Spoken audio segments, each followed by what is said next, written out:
Welcome to the Cross the Line Podcast. My name is Carlos Smith. I have another special guest with me today. She is an author, educator, singer.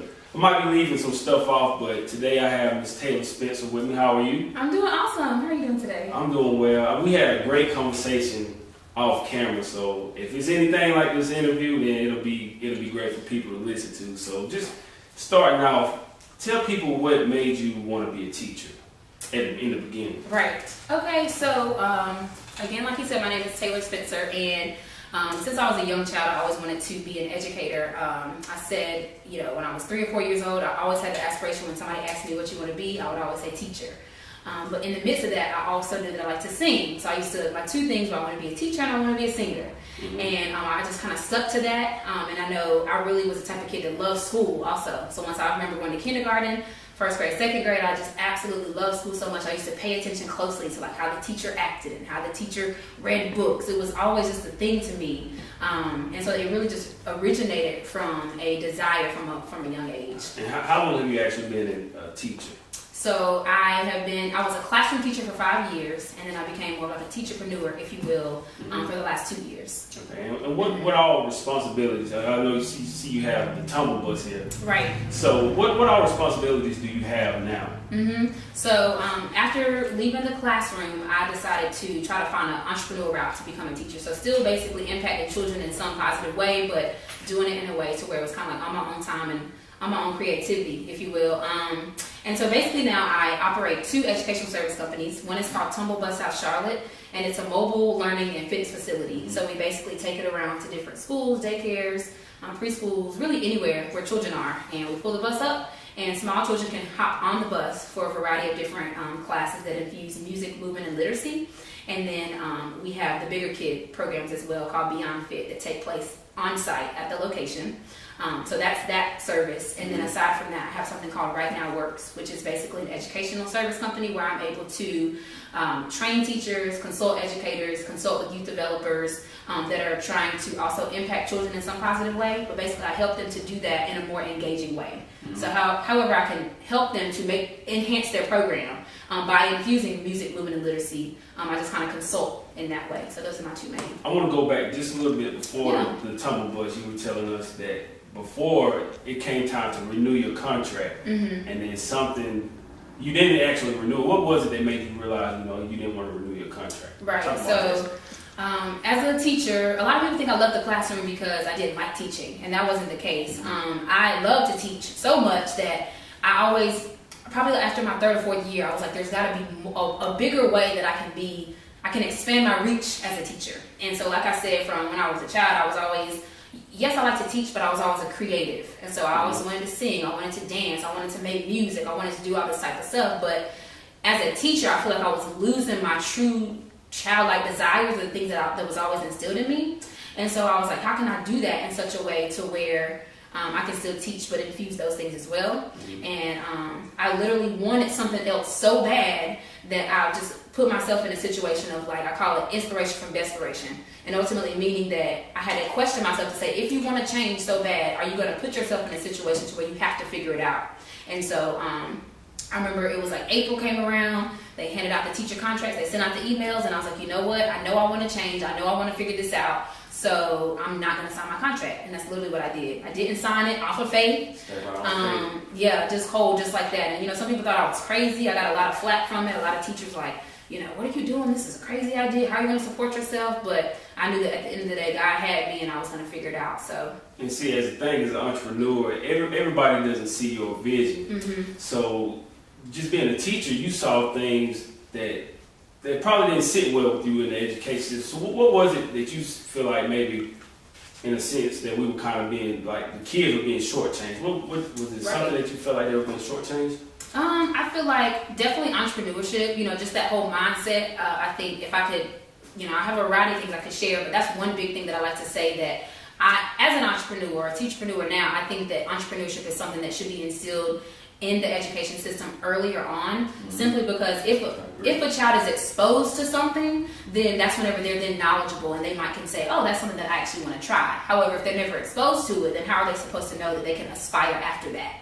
So I think for me, I was blessed enough to have that mindset naturally, or to obtain that mindset, or to have the desire to want to read books and figure it out for myself, whereas some people might not have that desire, but if they were exposed, perhaps they could have that desire. Right, because I felt like we were saying off air, growing up, I felt like we weren't necessarily show entrepreneurship. Like basically growing up, we felt like we were just taught, make good grades, go to college, get your degree. Right. After that, go find a job, work, be an employee. Right. And I feel like they didn't ever necessarily teach us entrepreneurship. So how early do you feel like we should start incorporating entrepreneurship in schools? I think it should be as soon as a daycare.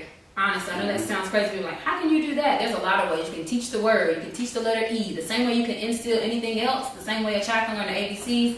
The child can learn and begin to be exposed to what the word is. What is that definition? What does that mean? Being creative. I think creativity has a lot to do with, that's the underlying thing underneath entrepreneurship is creativity. Having the ability to be innovative, to create. So just not taking that away. Because if you think about it, young children are very imaginative, right? And I feel like somewhere in the school system, and it's not just the school system, but somewhere along the lines, that's taken away. And I feel like we have to do a better job as educators, and especially within the curriculum of the schools, to do a better job to not remove that so much to where kids don't have that, platform to be creative and that platform to be innovative, because in those spaces is where those entrepreneurial All right, so ideas back to the Tumble bus. One of the things I want to know was, with the bus, how do you actually know what location that you want to go to?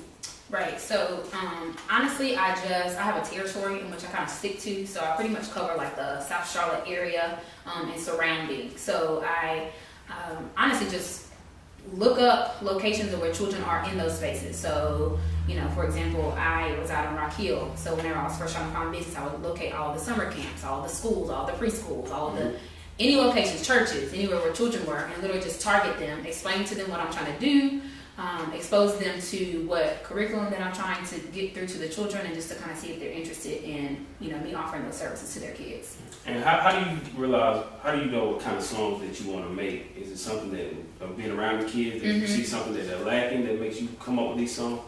I think it really does come a lot from inspiration of being around the children, but also just intentionally infusing the things that preschool children already need to know. I have a lot of music so far that's very preschool based, so I kind of look up the standards in which preschool children need to know, and I create music based off of that. But also outside of that, I have a lot of concepts of what I think back to my experiences in the classroom to say, like, okay, whenever I was trying to be a teacher and I couldn't find songs based upon this, I knew that I was a lacking point then, and so I'm kind of filling in those gaps because there's still not songs to be based off of those standards. You see what I'm saying? Like basically filling the gaps from what I remember from being in the classroom. And the point I was thinking about earlier just came back to me. Do they, as a teacher, do they let you come up with do they get you guys involved in coming up with a learning plan for the kids, something that you can add something to? Yeah, I think you have a little bit of autonomy, depending on the district. Every district's different, every school is ran differently, every administrator is different. So it kind of just depends. In my particular case, I feel as though I had a little bit of room for autonomy. I wish I could have potentially had more. And I think that's also a drawing point of where I knew I wanted to expand my reach as a teacher, because I wanted to do so many other creative-based things. And so I kind of put myself intentionally in a position to where I could create what I want to create without the parameters of a district. Do you think that the school system is kind of behind, they need to adapt to times? And I asked that because during one of my interviews, we did a hip-hop roundtable, and one of my friends, he's a music artist, Teddy, and he was saying, we talking about Kanye, and Kanye is way out there now, just some of his points. But one of the things he said he did agree with Kanye was saying was, when it comes to the school system, we need to find ways to make teaching fun, because he was saying something about, for instance, like if a kid shoots a couple of basketballs and then he shoots another one, how many did he shoot? So it's kind of like trying to make it like fun ways for the kids. Do you feel like, because times are changing, so we can't expect kids to learn the same way we did. And I think it's hard for them to kind of sit at a table or desk for 7-8 hours a day and try to learn stuff. So do you feel like the school system needs to kind of adapt in certain ways? Absolutely. I think school districts can do a better job of equipping their teachers on strategies that exist.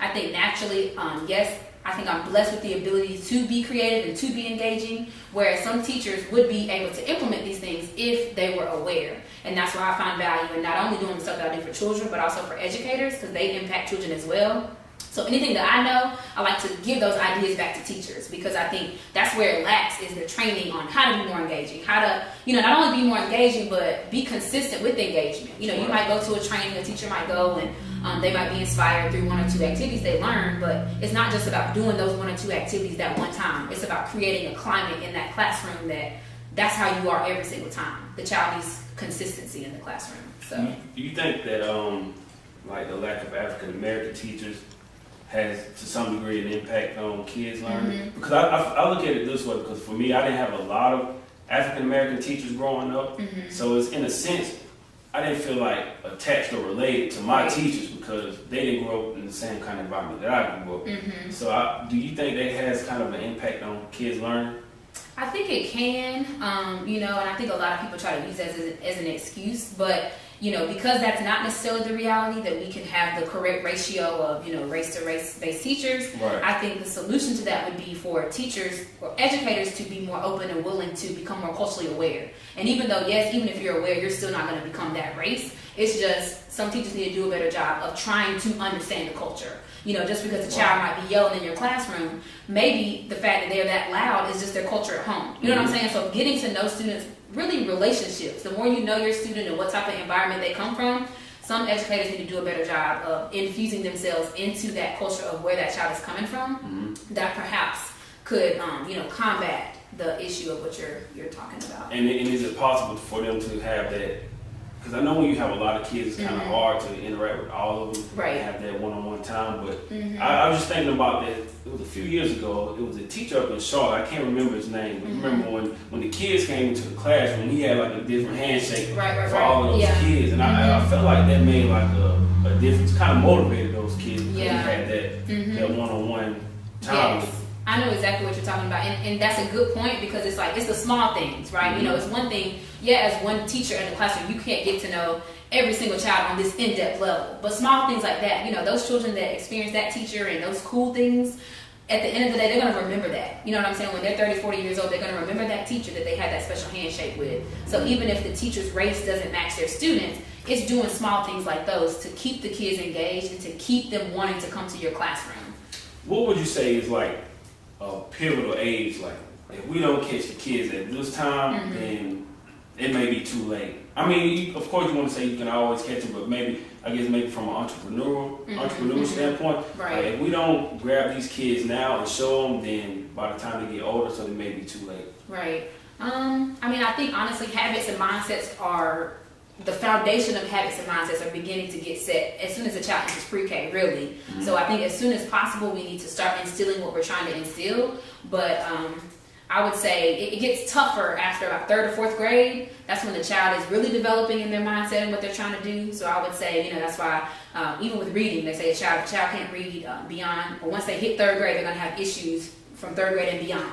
So I guess that's the standard-based age. But for me, I would say whatever you're trying to instill, regardless of what the standard is, it needs to start as soon as the child enters. What kind of business would you think would be like? Because the first thing that comes to mind to me is, like on TV or something, you see kids with lemonade stands selling lemonade or something. What kind of things do you think, like a little summertime gig, would kind of help spark their mind or something? Right. I think it goes back to the child's interest. I think with anything that you're good at, you can monetize anything. We all have gifts. We all have things that interest us, things that we really, really want to do. I think that's where a child needs to go. If a child is really, really into sports, then helping them to find ways to monetize that. Or if a child is really, really good at, like you said, lemonade stands or create baking, anything like that. Like I like to make music. Helping kids just need to find a person that is doing what they enjoy and how they're monetizing it, and learn from them and do that in a kid-friendly way. But of course, that comes with a lot of parent support and stuff like that. But I think it goes back to just simply interest. What percentage, it made me think when you said that about the parents, we had an article come out, and it was showing Union and I believe Abbeville how the learning ratio was so much different, how our Union counties was so low. Right. But I want to ask you, what percentage would you say that, it's the teacher responsibility and the parent and it's of course a student as well. Like, how would you say, like, who needs to hold the most responsibility in the child's education? I think as far as it's hard to put a percentage on it. I always let parents know that, you know, you're your child's first teacher. So at the end of the day, as soon as they're out of the womb, education begins there. You know, and so a lot of parents have to realize that, to say, I mean, I've heard parents say things like, oh, you know, it's the teacher's job to teach my child. Yes, that's accurate. You know, we went to school to do those things. However, support at home is just as vital. And you can tell as a teacher, whenever you have a child that's not receiving that support at home, that they're lacking more so than the students that do have support. So, you know, without putting a percentage on it, I just want, you know, any parents to realize and understand that, you know, you're the first teacher. And then, of course, you always hear about those parents that always defend the child no matter what. Right. So my child didn't do this, my child didn't do that. So that makes the job even harder for kids, you would say? Right, I think so. I think, you know, parents just have to realize that, yes, teachers are dealing with a lot, but just at the end of the day, as a parent, just do what you can. You know, do as much support as you can. And that's going to vary from parent to parent as well. But as long as you're providing as much support as you can to that educator with your child, then you're doing your part. And I know teaching is your passion, but what would you say would be the most stressful part about all of it? The most stressful part of being an educator. I think it would be. Okay, go ahead. Yeah, no, I think it would be like, I guess it's different now for me as an entrepreneur doing it on the outside, but thinking back to, I guess, my classroom experiences, I think it was like homeschool relations. Just, you know, the child coming into my classroom and we have this certain culture and this certain way that we do things. And then, you know, I would send children home and I couldn't control that environment that they experienced at home. I couldn't control how much support that parent would give their child at home. So I think that was like the biggest struggle for me as a teacher. Like, I wish that I could take all the kids home and serve them all at home and do the things that we were doing at school all day at home, but that's not reality, obviously. Right. So I think just that homeschool relation piece was tough for me. All right, welcome back. Hope you guys enjoyed this episode of Cross the Line Podcast featuring Ms. Taylor Spencer. So first, I'm giving away this multiplication board, and the keyword is entrepreneur. That's right, entrepreneur. Now that you have it, inbox me on Instagram and we'll select a winner. Good luck, and back to this episode. I was going to ask, because a lot of times I say teaching, you'll come back and say educator. Would you say, is it a difference between a teacher and an educator? What would you say would be like the difference? Or is it the same? I think the words could be interchangeable, but it just kind of depends on the context in which you're using them. I guess I'm just more so used to utilizing educator, because anybody can be an educator. You know, you hear teacher and that you think, okay, school, you know, like, or daycare or whatever, but educator, anybody's an educator. Whether, even if you don't have the degree to be a teacher, you can still infuse something positive into a child or teach that child how to do something. You know, the local businessman that owns the local restaurant can teach children concepts that they can take with them. So I think that's, if I had to place it on there, I would say that would be an educator versus a teacher is like the formal professional name.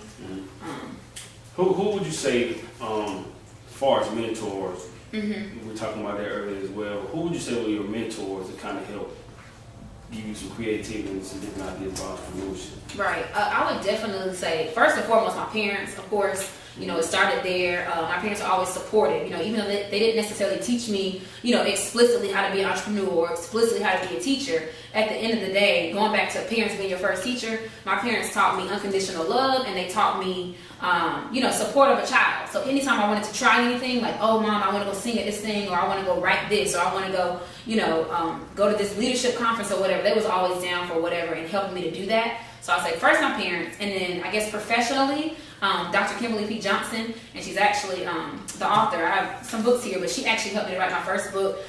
This book is called No Fear for Freedom, and she helped me to write. She has an actual book that matches this, but I was able to write the instructional guide for it. And she gave me that opportunity, and that was something that exposed me as a classroom teacher to the fact that my dreams of wanting to teach outside of the classroom could be a reality. And that's why, going back to our initial conversation, exposure matters. You know what I'm saying? Like, if I wasn't ever exposed in this way, I wouldn't be doing the things that I'm doing. So I owe a lot to her for that. Yeah, like we were saying, just that exposure. I didn't necessarily see, I can't speak for everybody, right. I didn't necessarily see it or didn't really pay attention to entrepreneurship, but as you get exposed to it, right. It's more and more. But something that you were saying was unique was that your dad has always been an entrepreneur. He's never worked for anybody else, but right. you were saying your brother wanted to work for someone else. Right. And you, on the other hand, you went the entrepreneurship way. Like, what was it Do you think what was it that you think kind of separated you two? Yeah, I think that always puzzles me, to be honest. You know, when I started to have the mindset of, okay, you know, I want to try to do this thing on the outside or take this, you know, teaching stuff and do it in an entrepreneurial way.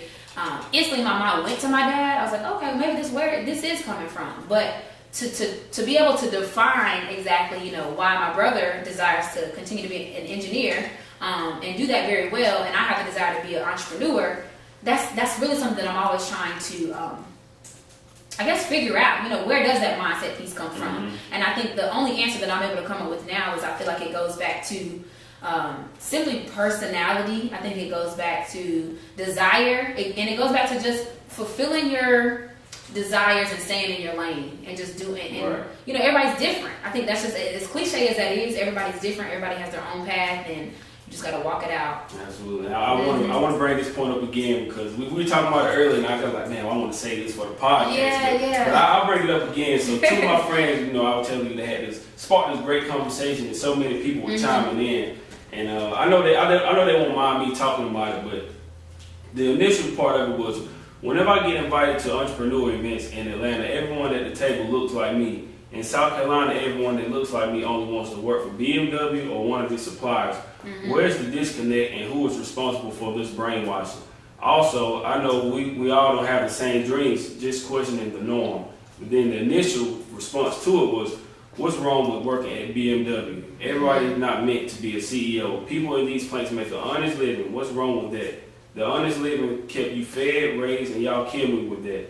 It's a lot of unemployed dreamers and entrepreneurs, bro. I work and learn skills to put myself in a better situation. Just because you choose different don't mean everybody else do. So when we talking about that, what was like your thoughts on that? Well, I think both people have very solid points.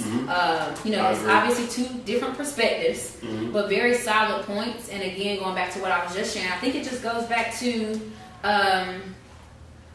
mindset. You know, I think the only way that we can combat the issue is, I don't think you can control grown people's mindset. Right. But I think that if someone is exposed and they still choose to take the route of, you know, being employed by another person, and that's their route and they're comfortable with that, then that's them. And, you know, I respect them for doing that, because like you said, you can make an honest living working for a company. And some people are more designed or better designed to, you know, continue someone else's path and fulfill that and work in that capacity, versus some people, like, that's just not their interest. Like, that's not my interest to do that. And that's why I made a choice to do it differently. But that doesn't mean I slight someone who chooses, you know, to work for a company. Right. And I feel like they both made great points too. I think what kind of threw it off was when he used the word brainwash. And I can't speak for them, but I just felt like, in a sense, maybe felt like, you know, if you work for an employee, if you haven't created your own opportunity, if you work for BMW or something,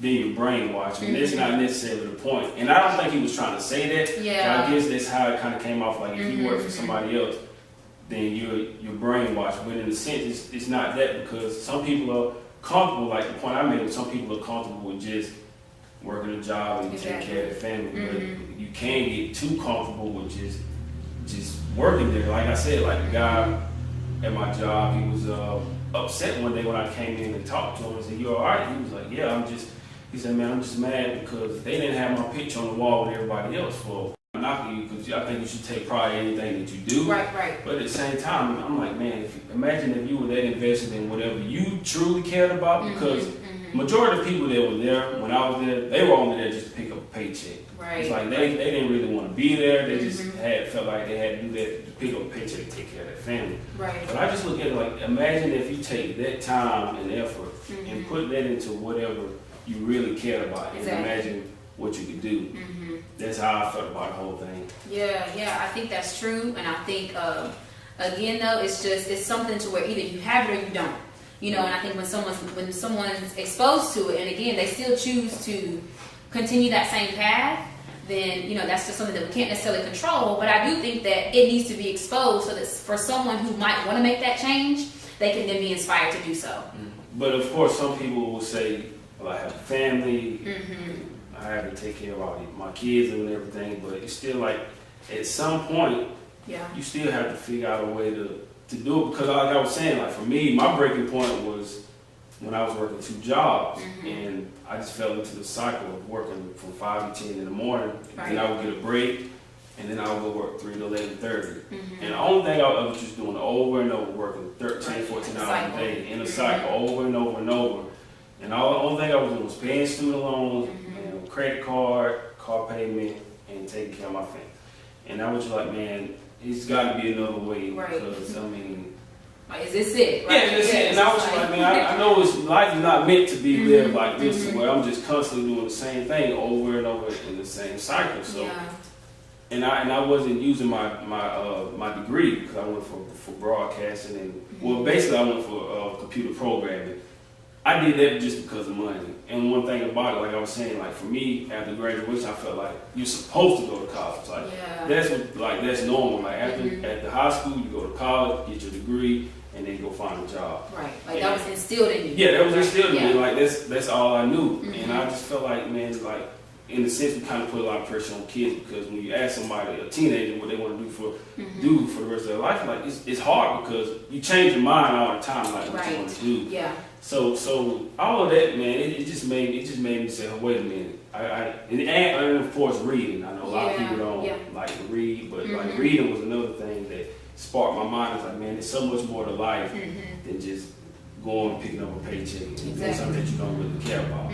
So I just feel like you say, it definitely needs to be instilled. Right. But it's like, how do you? Is it a way to kind of motivate them to want more? I think I'm really big on the fact that entrepreneurship, leadership, creativity, all that has to start, and it needs to be a part of the curriculum. First and foremost, I think that would at least alleviate the excuses of the people who say like, well, if I knew a better way, then I would have chose that way. You see what I'm saying? Like if they're, pre-K, kindergarten, first grade, you're starting to instill like, oh, one day when you grow up, you can be a nurse, you can be a doctor, you can, be a teacher. Oh, but you can also be an entrepreneur and open up your own business. I think that verbiage and that language and that piece is what's missing. Just to simply even be able to expose a child to that concept exists and to then show them, these types of people exist in our community as well. I think that would alleviate the fact of saying, I didn't know. Because I hear a lot of people say, if I would have known what I knew, at this age when I was 16, when I was younger, well, it's like, well, the school system can do something about that by simply just embedding the practices of entrepreneurship so that kids could be able to understand, like, oh, this is an option for me. This is something that I also can do. And they would put their mind there if they had the desire to. Right. And simply just because you say, oh, entrepreneurship exists, here's something you can try to do, doesn't mean that they're going to choose that route. Because we still need doctors, we still need teachers, we still need nurses, we still need all of these other jobs. Absolutely. But we also need somebody that's going to run the store down the street. You know what I'm saying? We need the person that's going to start the t-shirt company. We need the person that's going to start whatever. We need everybody. So I think you just have to give them that option. I said, I didn't really know about it, but as I got older and doing the things I do now, really that's kind of like all I pay attention to. I love to watch the Breakfast Club when they have entrepreneurs on and different people, like we said with Gary Vee, and watching this stuff now, that's kind of like really what I pay attention to. I didn't see it back then. So do you kind of feel like school intentionally doesn't put that in there because they don't want you to know about it, or why do they leave it out? I think that can have something to do with it, and I know that's very controversial, and people will go back and forth about that. But I do think that the school system does a wonderful job of intentionally preparing employees, very much so, because again, it's left out. You know what I'm saying? And some people catch it, and some people realize like, okay, I need another way, and some people don't. The majority of people don't. And because that is our reality, I do feel like it's something that is probably done intentionally. And it's unfortunate, but I think it's also something that can be changed and altered. And that's why I'm doing the stuff that I do to impact children in the way that I do. Yes, because I love this stuff and I want to teach, but also I like to do what I'm doing so that I can inspire a young child to look up and say, I can do that kind of stuff too. And I say that about intention because, like I was telling Calvin, like sometimes we're at work, we talk about history and stuff like that. Like I was reading the history of the Black dollar. It's like, man, there's so much stuff in this book that they didn't really teach us about our people. Like, of course, they teach you about Martin Luther King and Rosa Parks and Harriet Tubman, but they don't really teach about everybody else. So it's like kind of like the system intentionally leave stuff out. Absolutely. Like they don't want you to know about it. So that's how do we get them to, like I asked you, do they get you guys involved in it? But like, how do we as a culture get people like the stuff that we want to learn about? How do we put that in the school system? I think it's good. It just takes, sadly, it takes more intention. Again, I know I keep on using the words intentional, but it has to be intentional. If we're not taking it upon ourselves to expose our children to our history, it is not happening. It hasn't been happening for years, and until we yes, we can, create changes and provide curriculum suggestions and stuff like that. But at the end of the day, that's going to take time, and that's time that we're wasting. If I'm the type of person where if you want to change, create the change. And so I feel like, again, for me, that's why I'm doing stuff intentionally to get to the kids myself, so that if the children that I come in contact with, I can expose them to that, and I can inspire other educators to do the same. But I think it's just going to take us doing what we can as a people to educate our children on our history. And I appreciate what you're doing, because like I said, I love to kind of bring attention to what people are doing, because a lot of times, like the stuff that you're doing, what other entrepreneurs are doing, like we don't necessarily bring the attention to it that it deserves. Like you turn on the news, a lot of times you're showing like how people are being killed all the time. And like one of my professors, I wish I had more time, spent more time with him. I only had one semester with him, but he was saying if it bleeds, it leads. Wow. So basically, somebody's dying or something. That's what's being put on the news on the forefront, instead of the stuff that you guys are doing, which is deserved to bring that attention to it. They may, like I said, they may give you like a minute and a half, 2 minutes, and then it's back to somebody else dying again. So that's why I say I really appreciate what you guys are doing, because it's so important for the kids, and more attention needs to be brought to them. Yeah. So talk a little bit more about Tumble Bus. Where can people find everything? Yeah. Well, I appreciate you and what you're doing also, bringing light to this. But so Tumble Bus is again, like I said at the beginning, a mobile literacy and fitness facility, and we literally take this school bus and take it around to different preschools, daycares, and elementary schools, and teach a curriculum that infuses literacy and fitness on the bus. So that's basically the basis of that. But again, outside of just the bus, the bigger program also implements similar programs, but for bigger kids off of the bus as well. And through the business, I'm able to infuse my own music. This is a CD called Move and Learn that has a lot of preschool-based standards that are on the songs. And then in the midst of all of this, I've been able to expand my reach as a professional developer, helping educators to be better engagers for their classrooms, childcare providers, any youth developers, helping them in that sense. And then recently, I just started a kids YouTube channel called Taylor D Kids TV, and that's for me to reach more kids even outside of my own territory. So, as one person, my big vision and mission in life is to positively impact as many kids as possible. And I know that this day and age, a lot of our kids are where? Always on their phones, always on their iPads. Yeah. So it's like I'm trying to be that teacher that's reaching as many kids as possible. I knew I had to get on YouTube. So I just started that as well. Tumble Bus is www.tumblebussouthclt.com, short for Charlotte. And then I have a personal website, taylord.org, DEE. And the YouTube channel is Taylor D Kids TV. So that's DEE also. Speaking of YouTube, do you think YouTube is bad for kids? I think it needs to be the duration of the timing in which children are on YouTube and on their iPads. I think it's a positive thing to have parameters around the timing in which they're on there. However, I think technology and YouTube itself is a great thing. Kids learn in that way. Kids like technology. They're motivated by it. So I think, again, as educators and as influencers, we have to do our part to reach kids where they are. And again, if they're on the iPad, then I feel like I need to be on the iPad too. Right.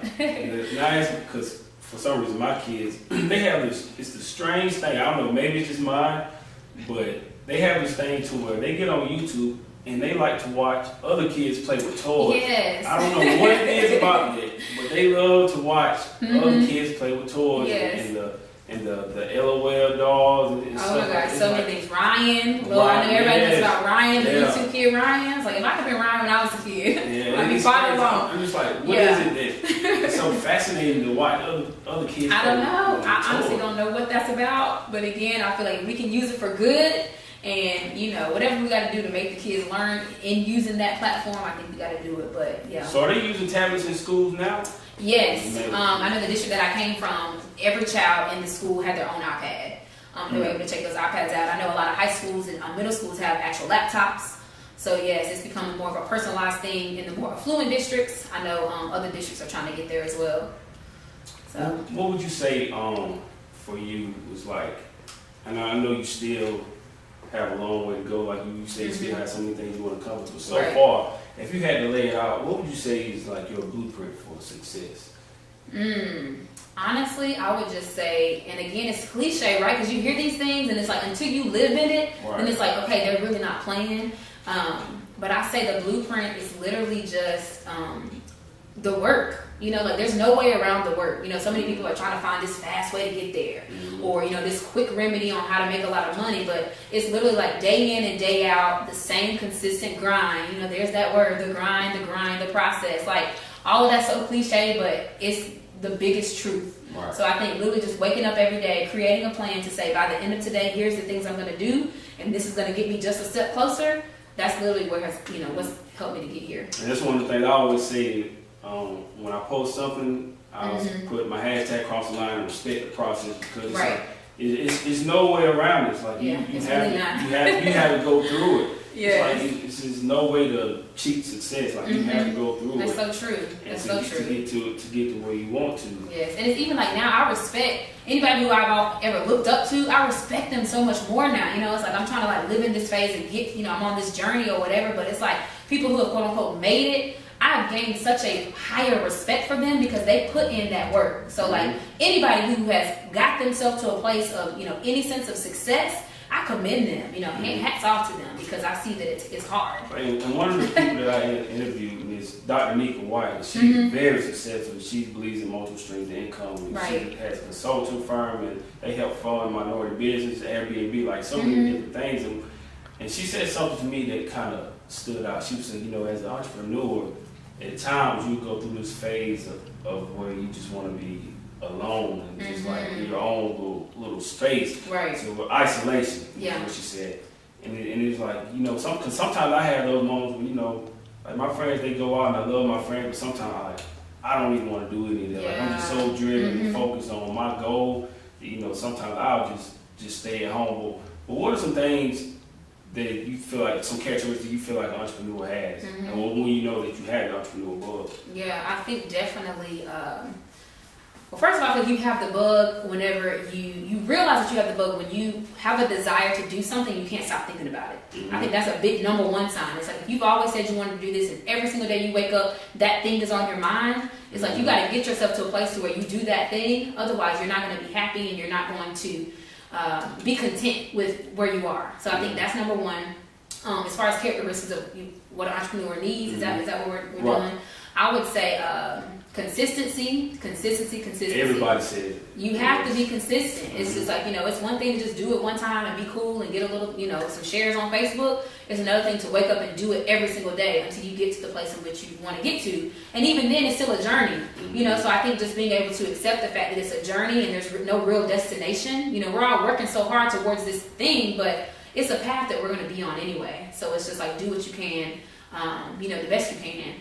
What else? I think being disciplined, self-discipline, that's really big. I went from having to be told that I have to show up for bus duty at 6:45 or 7:30 or whatever time, to now I don't have to get up for nobody. Like nobody's here knocking on my door, nobody's calling my phone saying where you are. So that requires a lot of self-discipline that, I have this conversation with some of my friends and they say like, I commend you because I can't do that. And I think it goes back to just knowing yourself, because if you're the type of person that needs that somebody to, get you to get to a place, or you have to have that location or somebody checking for you, then it might not be for you. Right. But if you have self-discipline and you're willing to get up and grind every single day, then you might have a bug. Yeah, and I always had the itch. And it's just certain things, even like I always take things from my job, like just, being on time, being respectable. Right. But it's some stuff that kind of made me like, I don't really.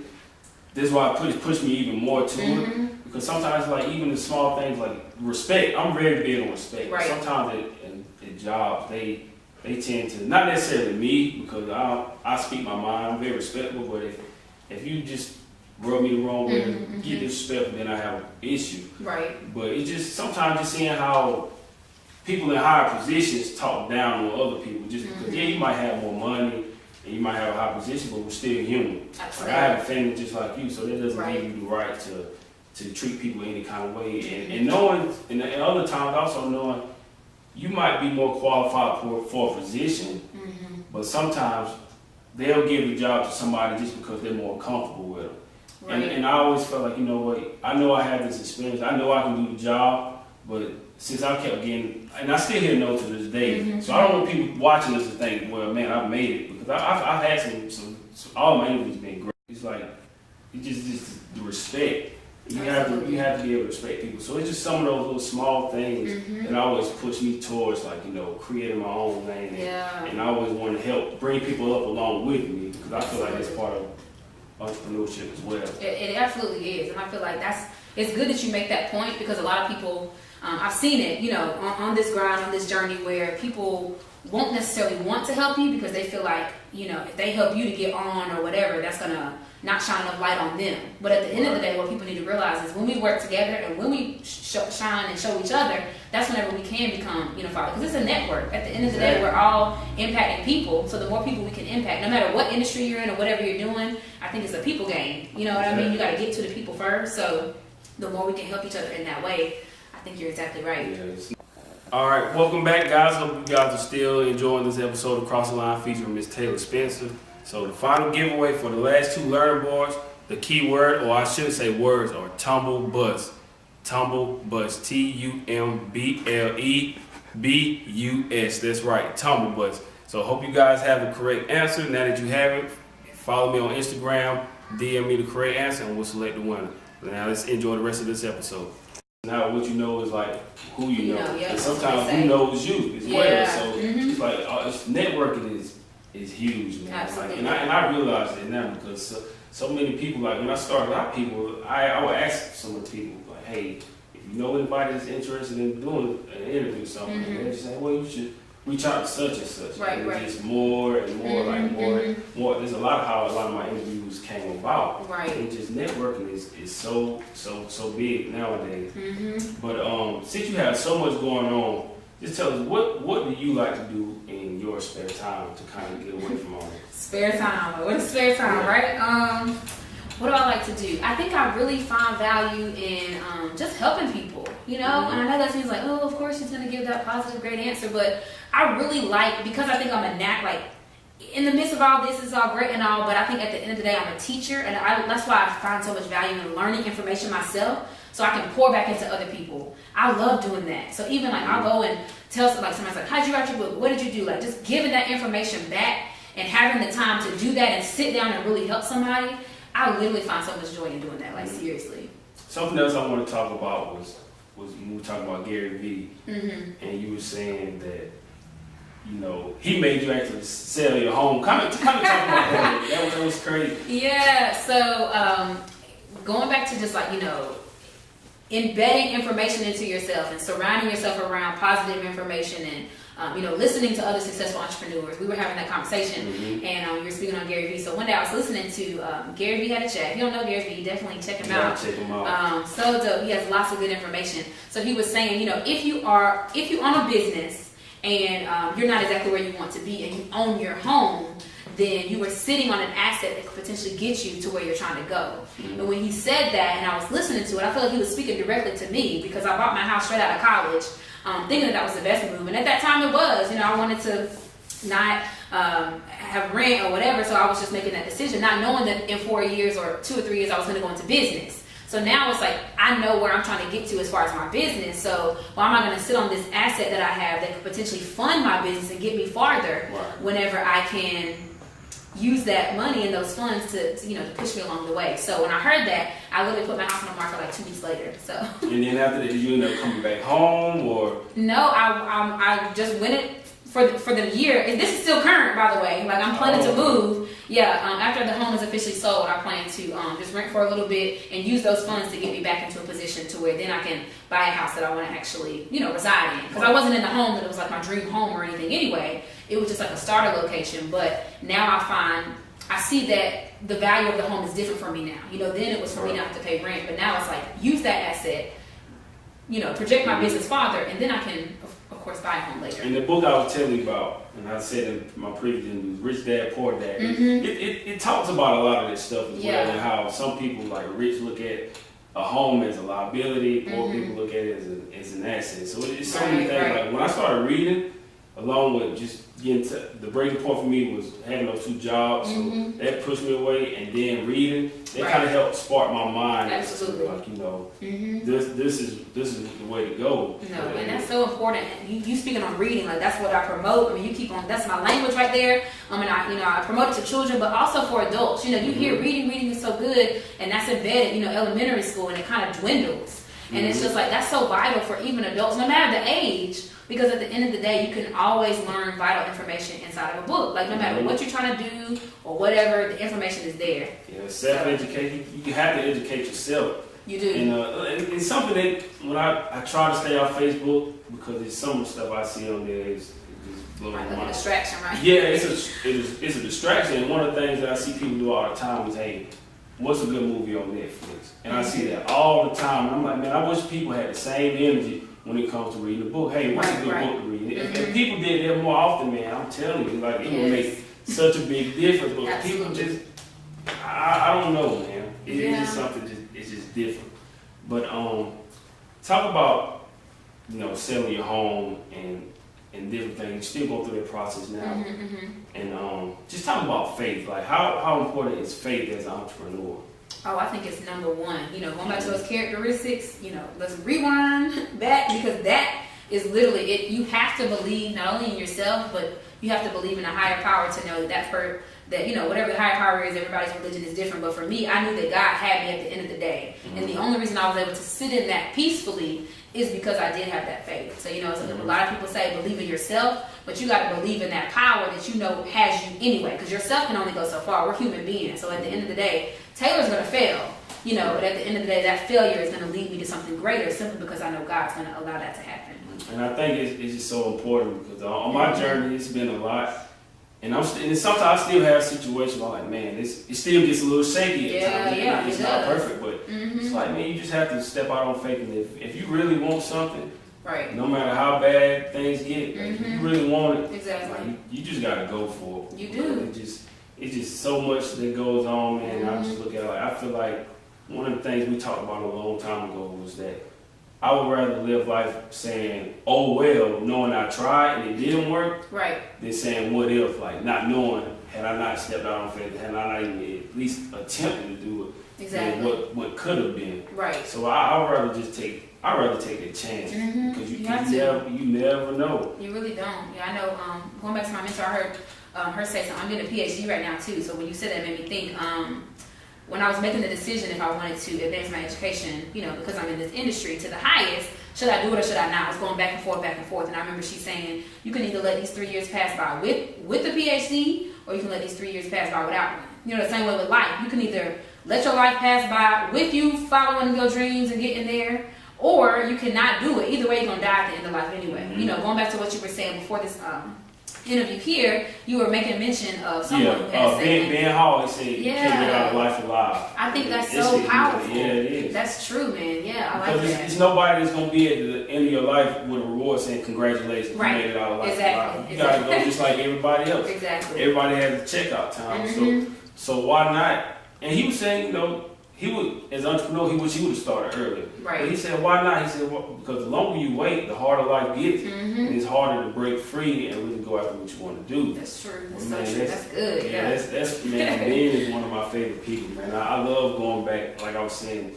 it's one of the interviews where a lot of them, I love watching my interviews, but that one, I just if I'm in my car, I can just turn it on and just listen to the audio because it's just so much stuff. And as, like you said, as you pay attention to more and more entrepreneurs, it's like success leaves clues. So they all kind of say some of the similar things. You might think it's cliches, but it's so true. It's like they're saying it for a reason, right? Exactly. And now I see that, And taking a chance, back to taking a chance, like you never know. And sometimes all it takes is to ask somebody for help. Absolutely. It's okay to ask for help because a lot of my interviews, like I see people post things and I reach out to them and hey, would you be interested in doing it? But one of the ones I remember I just took the chance on doing is I follow D.L. Hughley on Instagram, and he actually one of his photographers is from Atlanta. His son is Lil Yachty. Okay. So I happened to just I just browsing on there and I just seen him on there and I'm like, man, he's in Atlanta, it's not too far from here. Let me just reach out to him and see what he'd be interested in doing an interview. So, not knowing what was going to happen, he just easily say yes or no. Exactly. I just having to reach out to him and say, hey, this is what I'm doing, and would you be interested in doing an interview? And next thing I know, maybe like an hour later, he reached back out to me and said, hey, I wouldn't mind, because I love helping young journalists. And said, I wouldn't mind if you involved. Awesome. And the one thing he said was kind of what really sold him on my interview was because he saw how I carried myself on my page, like what I was doing in the community, giving people a platform, which is so important.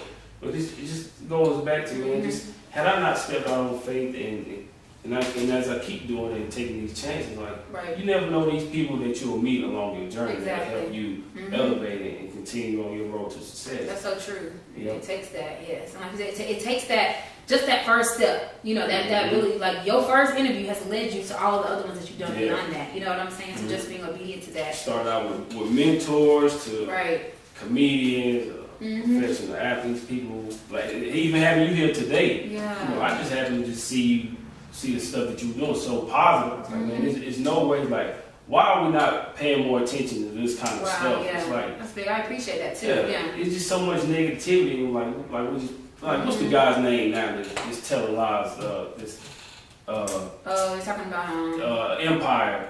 The guy. It's just like so much attention. We'll put so much attention on something like that instead of something that you're doing. It's like, man, what are we really doing? Right, like it's so easy to get us sidetracked. But back to something positive. Right. Back to the education field. How do you see the education field changing within the next 5 to 10 years?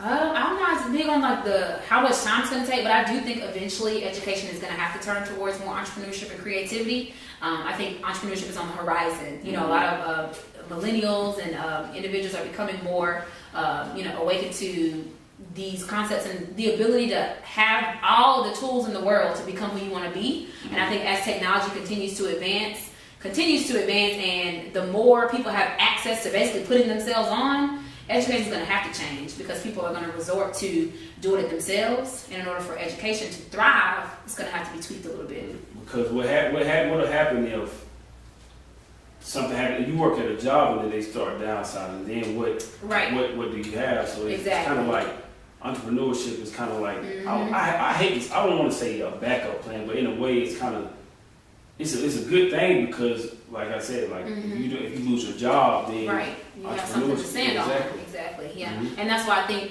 we're all unique as individuals, and everybody's good at something. Everybody's very unique. Everybody has some skills, some talent, and I think that's on purpose. I don't think we have these different skills and talents just for no reason. You're not a great journalist. You're not a great, all the things that you're great at. You're not just those for no reason. You don't just wake up and say, like, oh, I want to start doing interviews. The same way people don't just wake up and say, oh, I want to just write a whole bunch of books of kids' music. Like, we have our interests for a purpose, and we have to make sure that we are utilizing those things in a positive way, and in a way that can also monetize.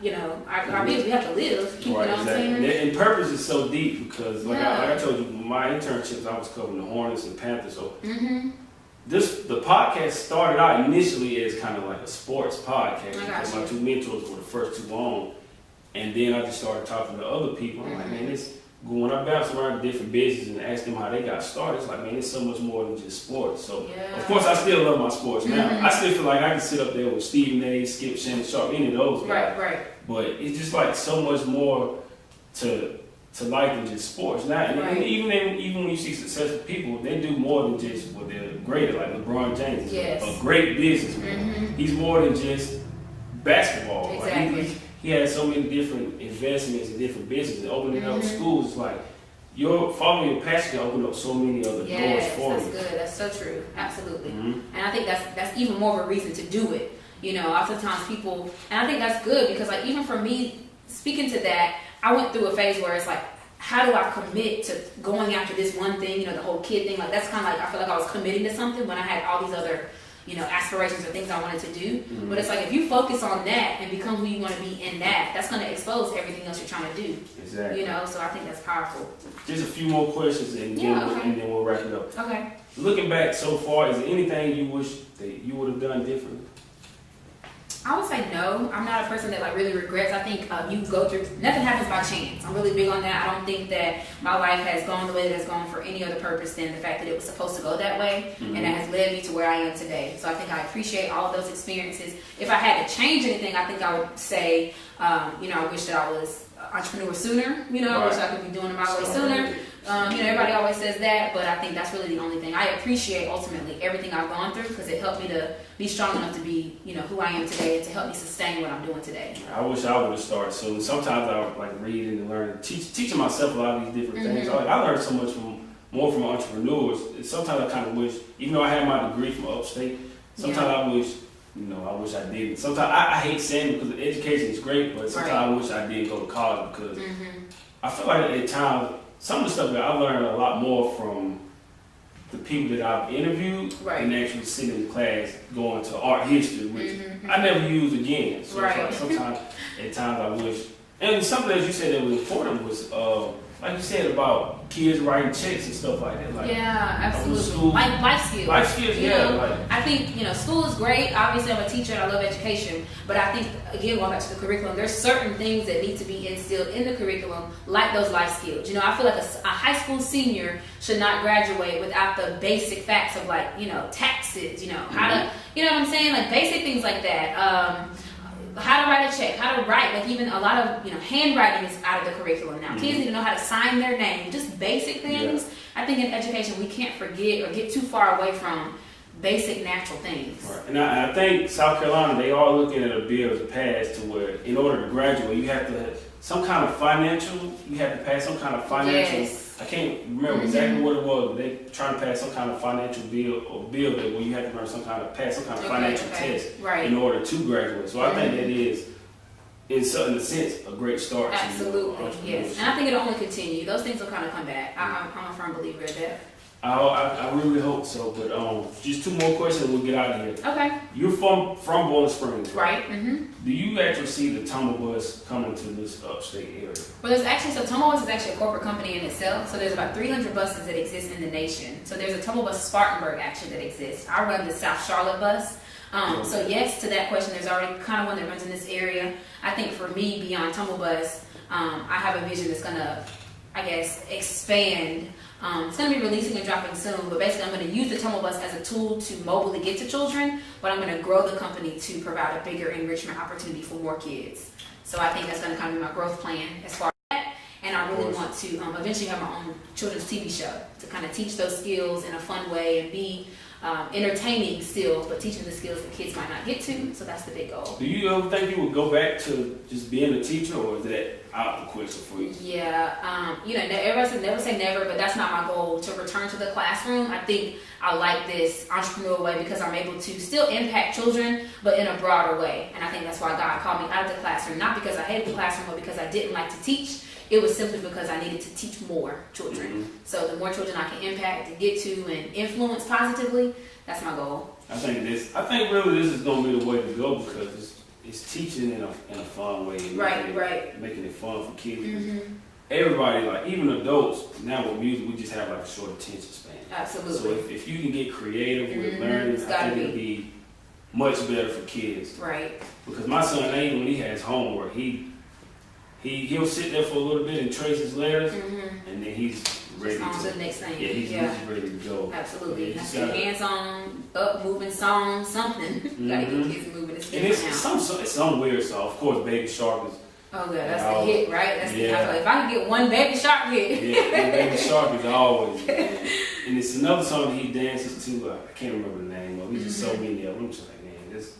Right. It's crazy, but I think just teaching them in a fun way is very important. But my final question: what is your ultimate goal? My ultimate goal, I guess my big mission again in life is just to positively impact as many kids as possible. But my big goal, if I said I finally made it, would be to have my own kids TV show. Definitely. Taylor D Kids TV, if that could be, a little Netflix special.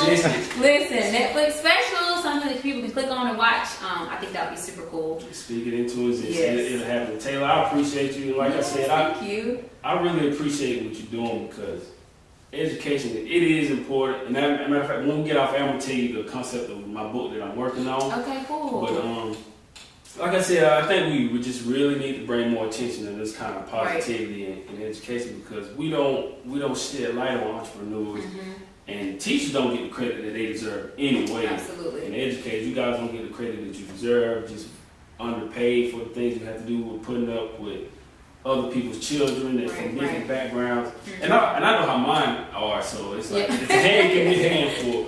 So I just want to say thank you again. I appreciate it, because you guys really do a great job, and of course I know it's not easy, right? But of course the things you do is very much appreciated. But before we get out of here, can you tell everybody how they can find you in the Tumble Bus? Yes, absolutely. Again, TaylorD.org, TaylorDee.org is my personal website. And then as far as Tumble Bus, it's TumbleBusSouthCLT.com, TumbleBusSouthCharlotte.com. And yeah, that's where all the information is. I would love to connect, again, any way that I can help any child, any teacher, any parent, any book writers out there. I'm just all about helping and giving back in any way that I can. So let's connect. All right, I appreciate you. Oh, thank you again, Taylor. Hope you guys enjoyed it. Till next time, this is Cross the Line Podcast. Awesome. Keep chasing the dream. Keep chasing. I'm getting tongue-tied. It's time to go. Keep chasing your dreams. Keep chasing dreams. Cross the Line Podcast. Thank you for listening. Yay.